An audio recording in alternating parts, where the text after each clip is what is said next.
প্রায় ৪৮ ঘন্টা যাবৎ এক ভিন্ন বাংলাদেশ আমরা দেখেছি। বাংলাদেশের রাষ্ট্র ক্ষমতায় এই মুহূর্তে শান্তিতে নোবেল প্রাপ্ত ডক্টর মোহাম্মদ ইউনূস তিনি রাষ্ট্রপ্রধানের দায়িত্বে আছেন। গেল ৪৮ ঘন্টায় আমরা না শুধু সারা পৃথিবীর গণমাধ্যমগুলোতে বুলডোজার ভেকুতে ধানমন্ডি ৩২ থেকে শুরু করে সারা বাংলাদেশের বিভিন্ন জায়গায় যে ভাঙচুর চলেছে, লুটপাট চলেছে, এই টোটাল হিস্ট্রি বা ভিডিও ফুটেজগুলো আন্তর্জাতিক গণমাধ্যমে ছাপা হয়েছে।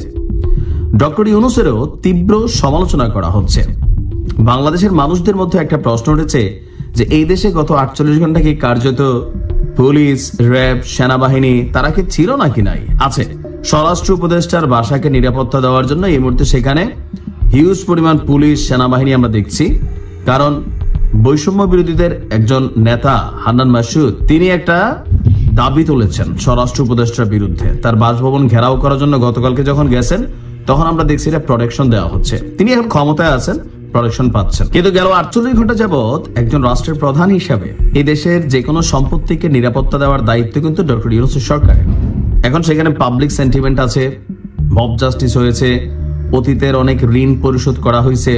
তো সকল কিছু মিলিয়ে কার্যত ৩২ নম্বর ভাঙার সময় সেখানে আমরা পুলিশের অনুপস্থিতি দেখেছি। সেনাবাহিনী যাওয়ার পর যে সিচুয়েশন তৈরি হয়েছিল, আবার সেনাবাহিনীর প্রয়োজনে বুলডোজার চালাই দেওয়ার জন্য কিন্তু অনলাইনে নির্দেশনা ছিল। কার্যত অদৃশ্য হয়ে গিয়েছিল আমাদের আইন শৃঙ্খলা বাহিনী। এই খবরগুলো যখন সারা বিশ্ব মিডিয়ায় প্রচারিত হচ্ছে, তীব্র সমালোচনার মুখে পড়েছেন ডক্টর মোহাম্মদ ইউনূস। আর যখন তিনি সমালোচনার মুখে পড়েছেন, মোটামুটি মিশন যখন শেষ, যা ঘটার ঘটে গেছে। আজকে রাত্রে, গভীর রাতে প্রধান উপদেষ্টার প্রেস উইং থেকে একটা বিবৃতি দেওয়া হয়েছে এবং ডক্টর মোহাম্মদ ইউনূসের যেই ভেরিফাইড ফেসবুক পেজ আছেন তার একটা বক্তব্য আসছে। কি আসছে? যে কোনো ধরনের উস্কানিদাতা কোনো ব্যক্তি বা গোষ্ঠী যদি বাংলাদেশের যেই সম্পদ আছে, মানুষের প্রপার্টি আছে, অথবা বিভিন্ন স্থাপনা সরকারি বেসরকারি এগুলাতে যদি কেউ কোনো ধরনের হামলা চালায়, তাহলে তাদের বিরুদ্ধে অন্তর্বর্তী সরকার কঠোর ব্যবস্থা নেবে। যে কোনো ব্যক্তি বা গোষ্ঠী যারা উস্কানি দিচ্ছেন তাদেরকে আইডেন্টিফাই করে সরকার ব্যবস্থা গ্রহণ করবে। তা এই হুঁশিয়ারিটা আসলে কার জন্য? এই টোটাল ঘটনার পেছনে মূল মাস্টার মাইন্ড, ইভেন নির্দেশদাতা বা যার অঙ্গলিতে এই মুহূর্তে সরকার না বাংলাদেশ চলছে, পিনাকি ভট্টাচার্য, সাংবাদিক ইলিয়াস। তো তাদেরকে উদ্দেশ্যে করেই সম্ভবত এই বার্তাটা আসছে। প্রধান উপদেষ্টার যে প্রেস উইং আছেন সেখান থেকে খুবই কঠোর হুঁশিয়ারি আসছে যে আর যদি কোনো ধরনের এই ধরনের অ্যাক্টিভিটিস ঘটে তাহলে তাদের বিরুদ্ধে আইনগত ব্যবস্থা নেওয়া হবে। দেশে বিদেশে যেখান থেকে এই উস্কানিমূলক কর্মকাণ্ডের ঘটনার নির্দেশনা এসে থাকে, ইভেন এই ঘটনাগুলোতে যারা পার্টিসিপেট করছেন, তো কারা পার্টিসিপেট করছেন? ফুটেজ আছে, সবগুলো তো এখন আন্ডার ফুটেজের মধ্যে আছে, তাই না? এখন প্রশ্ন হচ্ছে যে আপনার এই সিদ্ধান্তটাকে কতটুকু বাস্তবায়ন করা সরকারের পক্ষে সুযোগ আছে। কারণ আমি যতদূর পিনাকিদার চিনি বা সাংবাদিক ইলিয়াসের চিনি, যথেষ্ট ঘাটতারা বাধ্য দুজনে। ইভেন এই সরকারেরও প্রতিদিন তারা মোটামুটি পোস্টমর্টেম করেন বিভিন্ন ইস্যুতে।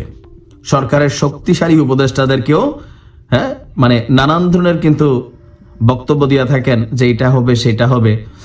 আর এই মুহূর্তে সরকারের বিপরীতে পিনাকি এবং সাংবাদিক ইলিয়াসের যে সরকার, সেই সরকারের সামনে অসহায় ডক্টর ইউনূসের সরকার।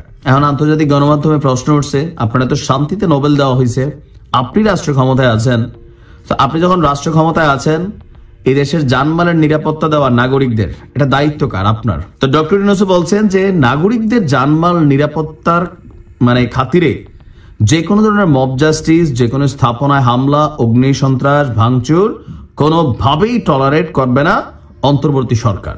তো এখন পিনাকিদা যে গতকালকে আরো বহুত বড় লম্বা লিস্ট দিয়েছেন, তো সেই লিস্টের আসলে কি হবে?